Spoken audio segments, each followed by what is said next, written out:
Okay. Couple of housekeeping things. I'm sure you guys are getting sick of hearing me say this, but you have two assignments that are due on Friday.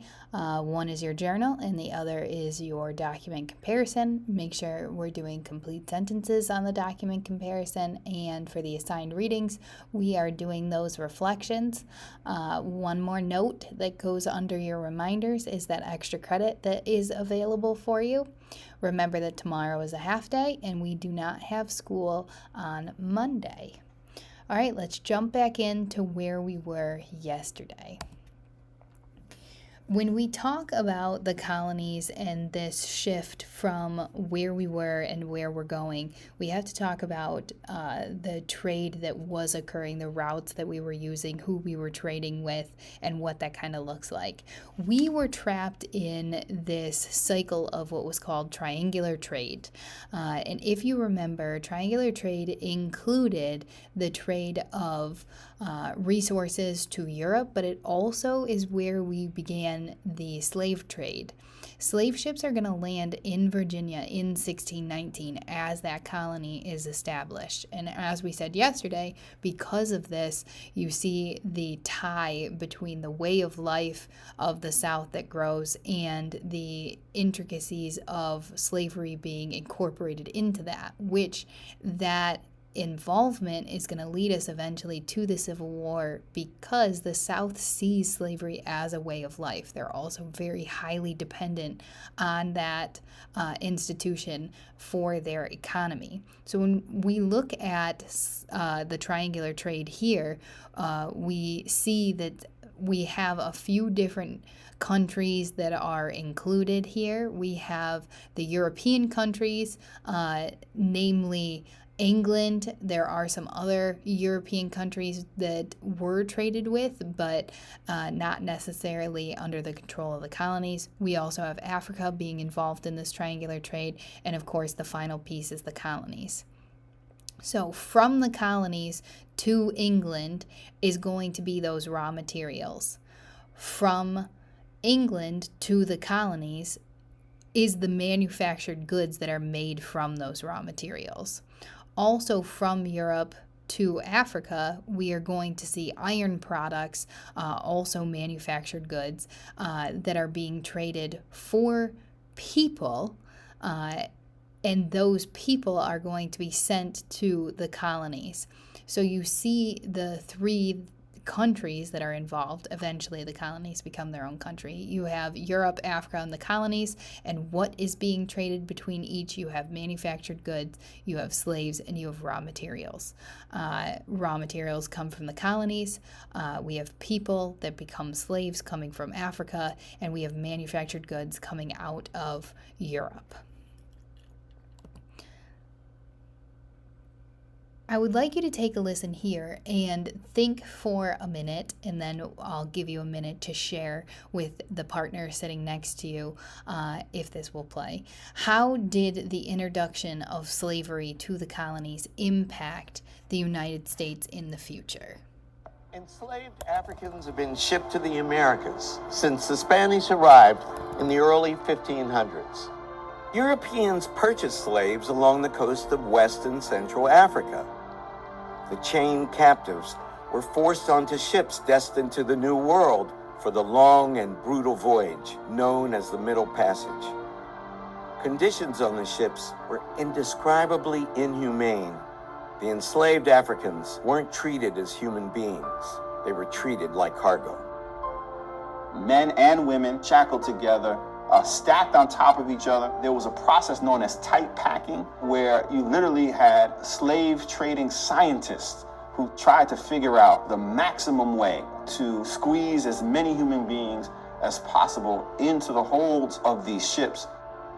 Incredibly, about 12.5 million Africans were shipped to the New World between 1525 and 1866. About 15% didn't survive the journey. 4 centuries of trafficking in human beings, and over the course of that time, we're talking about millions of souls involved and millions of souls lost. And yet people endured, and yet they survived. The overwhelming majority went to destinations other than North America. Of the 12.5 million Africans shipped to the New World as slaves, it's estimated about 450,000 landed on our shores. While a law passed by Congress in 1808 banned the transatlantic slave trade, thousands of slaves are estimated to have been smuggled into our country up to the Civil War. By 1860, the enslaved population in the United States had grown to about 4 million people, a staggering number, and you consider that the national population at the time was 31 million. The horrors of slavery in the United States would persist until 1865, when, following the end of the Civil War, the 13th Amendment was ratified. But the repercussions of institutional slavery are still being felt to this day, as African Americans continue to fight for equal rights and for the right to be heard.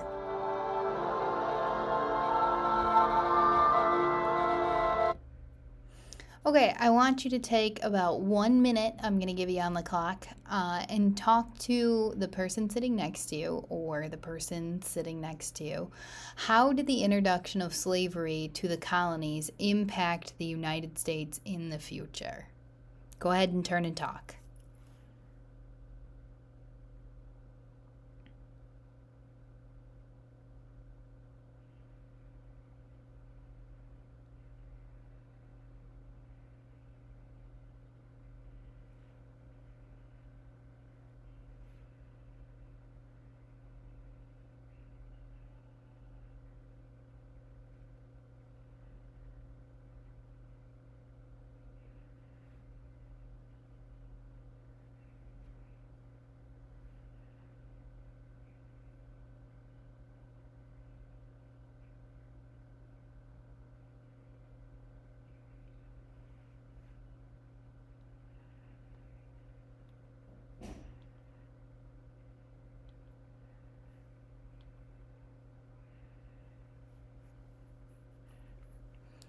Okay, I hope that your conversation centered around the fact that with the introduction of slavery to the colonies, we are going to eventually see the beginnings of the Civil War because of the brutality that we see in the institution of slavery and the need for the United States to move forward and get rid of slavery in order to truly be a democratic nation that we claimed to be.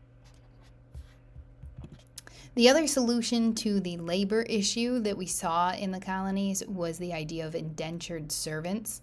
Indentured servants were typically English poor, meaning that over in England they were of the poor social class, but they still wanted to come to the United States. What you would see happening is that their travel would be paid for by someone who was significantly wealthier, and as a form of repayment, they would work for those people, typically on a plantation or maybe it was on a smaller farm, whatever it might be. What this illustrated, though, is the desperation to come to this new world. People were willing to sign years of their life away to come to the new world and just to have a chance of exploring what was to offer here. And it also shows that desperation to get out of whatever it was their situation might be in the country that they were living in, whether that was a warring empire or whether that was economic decline, religious persecution, whatever those reasons may be. People were pretty desperate to come to the United States, and it's shown through this choice to be an indentured servant just to get here. Moving into section 5, I want us to take a little bit of a look at the different religions in the colonies. To begin, we have to begin with the people that were here first. Native American culture is going to be extremely diverse when we look at how many different Native American tribes there are across the United States. And when we look at these different tribes, there is a diversity in languages from tribe to tribe. There is a diversity in practices and traditions and culture as we go from different regions of the United States, but also different tribes that are located throughout the United States. There are over 150 different American tribes located across America. Something that we learned from the Native Americans was the way in which to domesticate crops. We started talking about the idea of domesticating crops when we talked about the agricultural revolution, this idea that you can stay in one place and plant crops. We're going to learn that from the Native Americans. They are going to teach, or at least we will observe and steal the ideas of how to plant foods that we need, like corn, potatoes, pumpkins, yams, lima beans. What else we see in the Native American culture is the very unique religion that comes from them. This practice in religion is really centered on the idea that God is in nature, that nature around us is living, it is to be respected, it is to be treated as such, and we'll get into that more in just a second. But it is very different than the religions that are coming into the United States or into the colonies at the time. It's a different view and often was misunderstood by those colonists. The medicinal practices are also something that was misunderstood by the English. A lot of their medicinal practices had to do with ceremonies. It was very ceremonial, which the Europeans didn't quite understand. It's not to say that the Native Americans were also not scientific. They very much were, in a different way than the Europeans are going to expect coming from where they came from. But the medicinal practices, while equally as impactful, are going to be foreign to the Europeans. When we talk about Native American religion, a couple of key features to highlight. They viewed at the time as an eternal loop, meaning that when you died, you didn't necessarily die. You may come back as a different being, whether that be in nature, whether that be a spirit in another person, however it might be. Time is an eternal loop, meaning it never ends.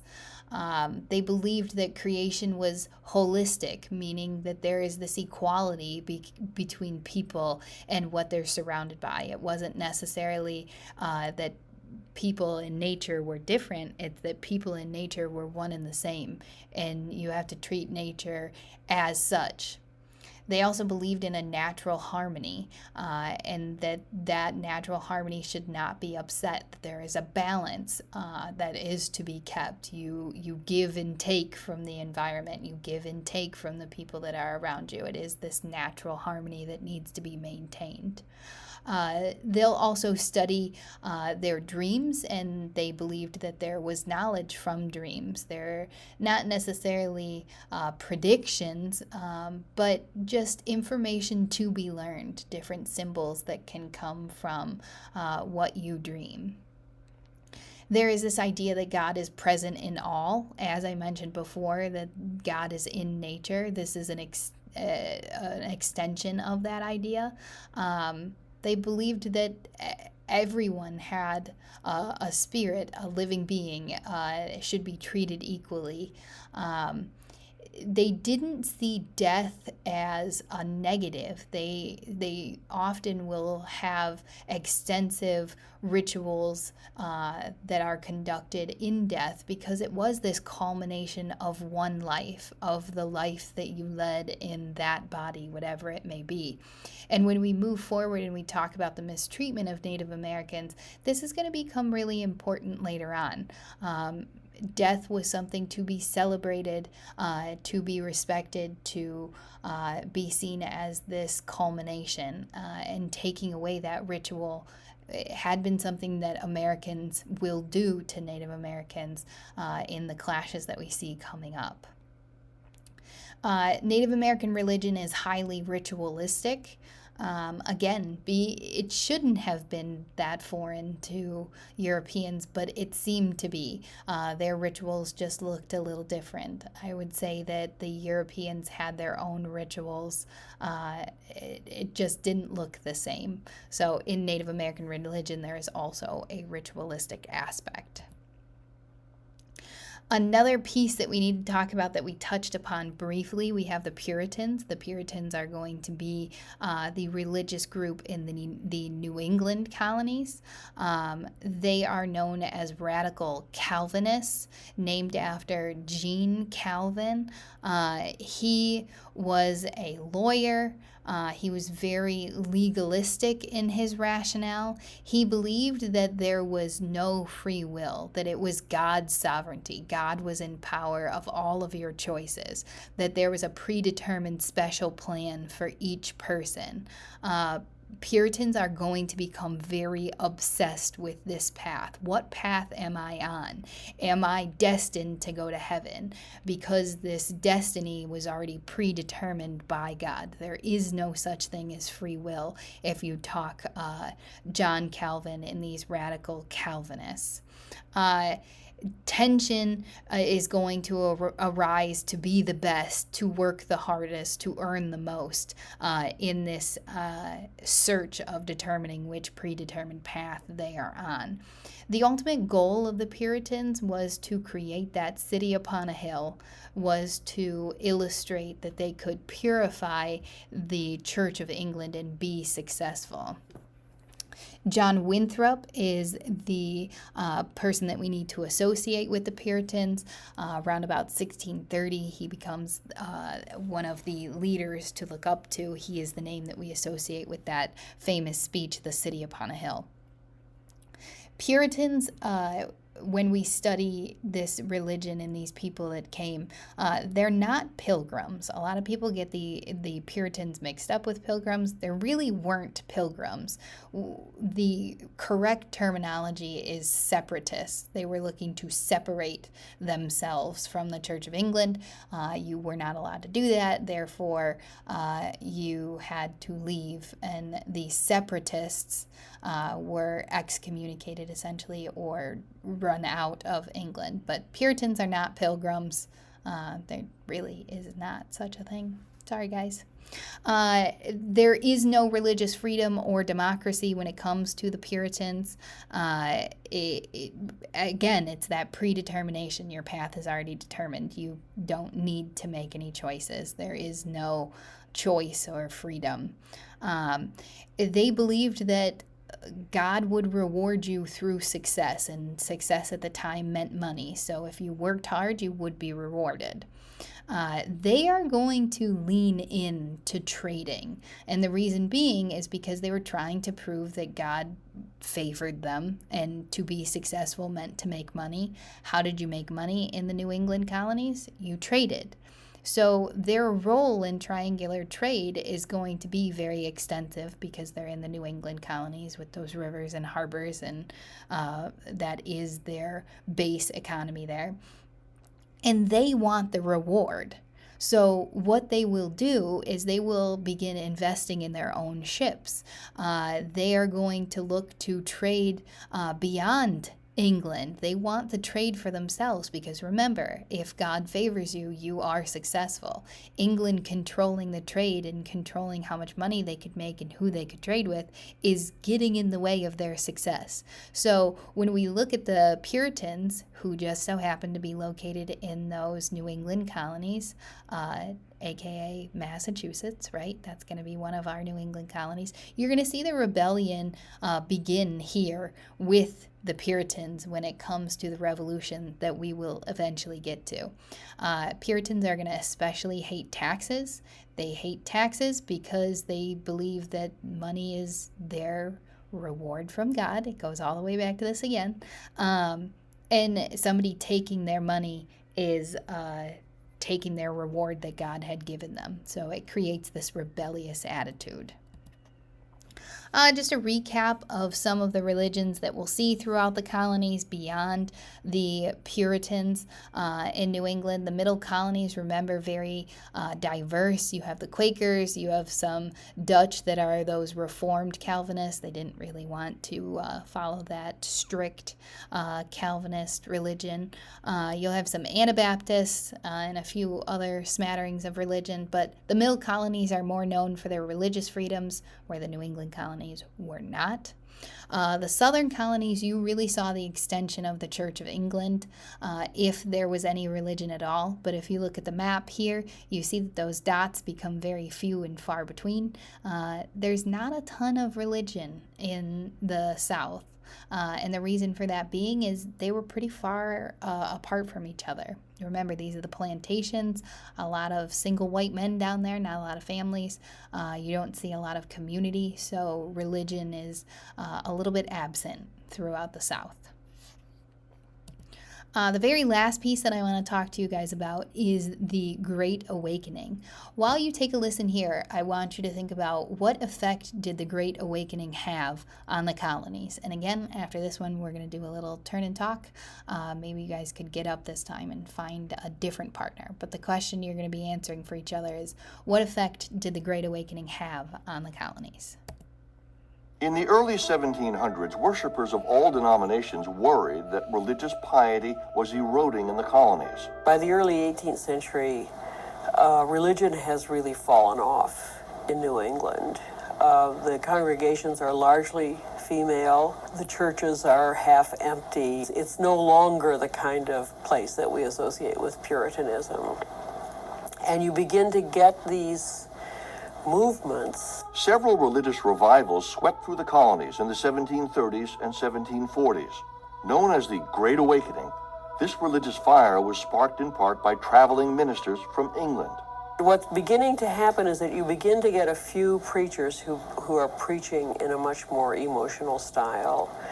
And there are also these people who come in from Europe. George Whitefield is one, who travel throughout the colonies and preach in this very emotional style. And suddenly, people are very interested in religion. Whitefield delivered his powerful sermons outdoors to thousands of listeners. It becomes a kind of mass movement in various locations. And you get not only George Whitefield, but then American ministers. Some of them become what they call itinerants, that is, they travel around. And so they start holding their meetings out in open fields. And the effect is really amazing. But now people are out in these fields where everyone is jostling together, and there's no hierarchy, and everybody is equally important. Colonial ministers like Jonathan Edwards soon followed in Whitefield's footsteps. One sermon, called Sinners in the Hands of an Angry God, implored colonists to repent and threatened them with horrifying depictions of hell. Other ministers encouraged colonists to break away from the past and begin again in the eyes of God. These Great Awakening sermons appealed most to those who were struggling: sons denied an inheritance, women who didn't have equal rights, and the poor. Ministers of established churches accused these new evangelizers of sowing disrespect and disorder. The so-called old lights, the people who wanted to stay with the traditional ways, and the new lights, the people who were in favor of the awakening, would split, and the new lights often would go out and build their own separate church with their own congregation. Different religious sects sprouted in the American colonies, including the Baptist, Methodist, and Presbyterian churches. The revivals of the Great Awakening weakened the hold of older Puritan denominations and gave America more religious diversity than ever before. Okay, I am going to give you about a minute. I want you to get up. I want you to find somebody who you have not talked to, and I want you to tell them, what effect did the Great Awakening have on the colonies? Okay, 1 minute on the clock. Go ahead and find a partner to share. What effect did the Great Awakening have on the colonies?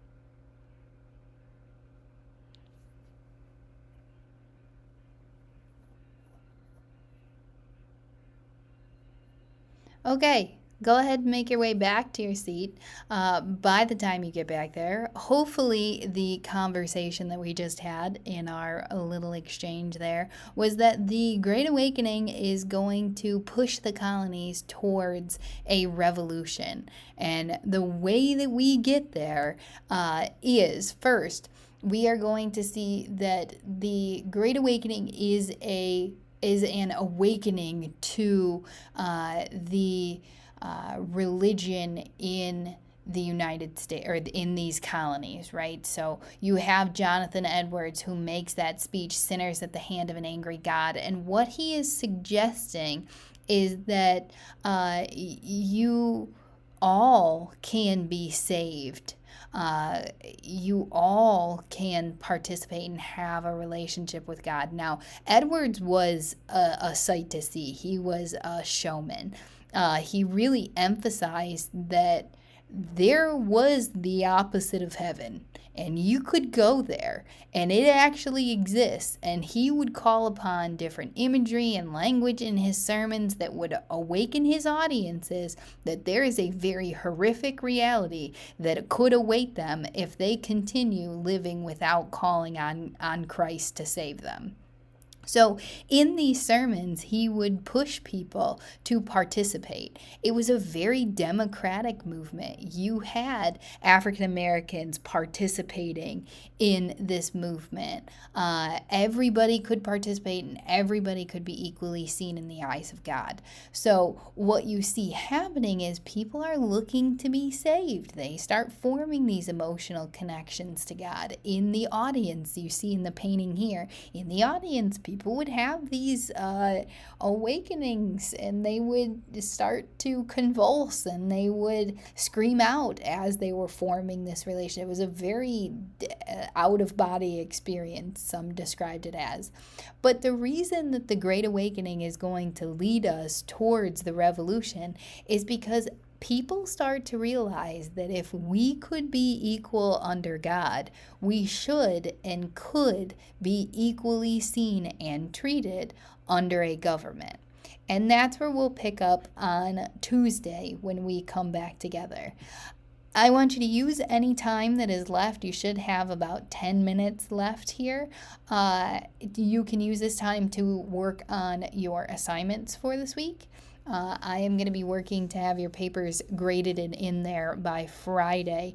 That is the goal. So go ahead and work on your document comparison or your assigned readings for this week, and I will see you soon. Let me know of any questions. Shoot me a Teams chat.